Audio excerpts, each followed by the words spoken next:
Sully was directed by Clint Eastwood. And it stars Tom Hanks. Don't worry, I'm not going to do that anymore.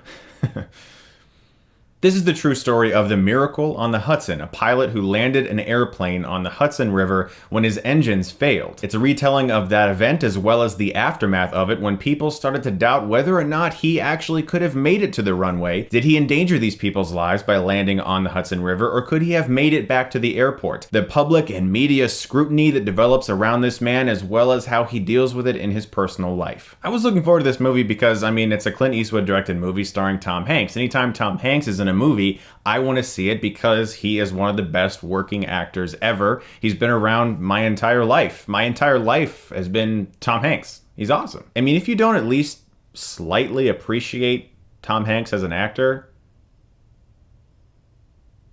I really don't understand that. Eastwood as an actor, I love in basically everything. As a director, he has hits and misses. He likes to make very desaturated movies that look very blue or very gray, and sometimes they can get a little overlong and the pacing can drag. I think he actually may have realized that because Sully is one of his shortest films, and I like this movie. Tom Hanks was excellent, and it's kind of a cliche to say that. Tom Hanks was really good in this movie, guys.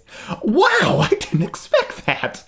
What a shock! I said it, he's one of the greatest working actors. When you go into a movie with Tom Hanks in the role, you know that you're at least going to get a good performance, but he is great in this film. Very subdued. Nothing about his performance shouts, "Look at me, I'm an actor, give me an Oscar right now." He's the kind of actor that is so famous that he can kind of sit back and be almost minimalistic in his performance, and it still works. Aaron Eckhart was also a great presence as the co-pilot who was there on this day. I really liked him in this movie. Also, Anna Gunn from Breaking Bad. She finally gets to really sink her teeth into a big Hollywood movie, and I thought she did a really good job in this film. The movie opened in a way that I didn't expect. It actually opens with the event having already happened, and now we're in the meat of it. We're already seeing him with the media and public scrutiny, and we're trying to figure out what's going on. You would think a little more suspense would be built up in a movie like this, but at first it was a little jarring, like, oh, we're in it now, okay. And I was getting into it, and it was sort of almost like very procedural, and I liked that. I liked going through the facts and figuring out what was going on this day. I liked the fact that the movie wasn't just like, here's Sully, he's a hero. It was like, no, look at all these various things that could have happened, and this gives you a little more doubt, and it makes the story more interesting and more compelling. The issue for me came at the end of the first act. We get our first flashback sequence, where we do actually go back and see the events that took place on that day. And for me to call it a flashback, I think is poor word usage on my part, because it's like a 15-minute sequence. And then we go back to the present, and we go back to the past again, and we see things way in the past, like when he was first discovering his love of aviation, and it just didn't form a perfect whole for me. The minute you're getting into one time period, you go back to the past.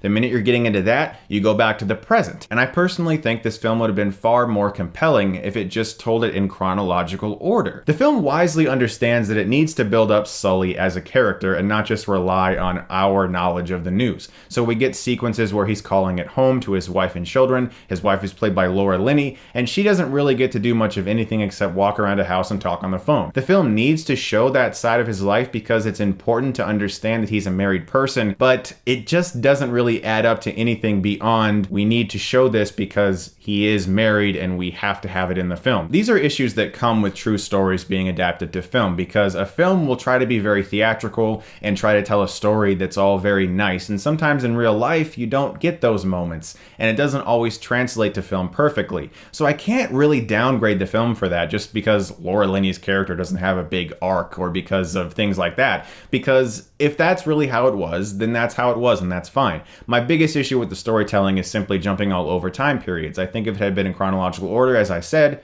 it would have been more compelling. But nevertheless, because of Tom Hanks and Aaron Eckhart in this film, and Anna Gunn in particular, I think these performances really worked. Also, towards the latter half of the movie, when they're doing the hearings about whether or not he could have done something else, I was feeling very, very into it. And the film does have a good feeling of suspense. And for all of those reasons, I enjoyed Sully overall, and I'm going to give it a B. I recommend seeing this. I don't think you have to rush out and see it. I think it's a very good movie with good performances, but I do think it could have been great. Also, stay tuned this Sunday because I'm going to be continuing my Harry Potter series of reviews leading up to Fantastic Beasts and Where to Find Them. Harry Potter and the Prisoner of Azkaban, that's going to be this Sunday. Speaking of Harry Potter, look at that amazing figure behind me. I love it. It's an incredible Harry Potter figure. I want to thank the Big Bad Toy Store, one of the best online toy stores. I got that toy from them. I left a link for their store. It's a custom link that you can go through me and visit their store. So much awesome stuff and very good prices as well. I pre-order all my Hot Toys from them. So look forward to Prisoner of Azkaban on Sunday. Thank you so much as always for watching, and if you like this, you can click right here and get Stuckmanized.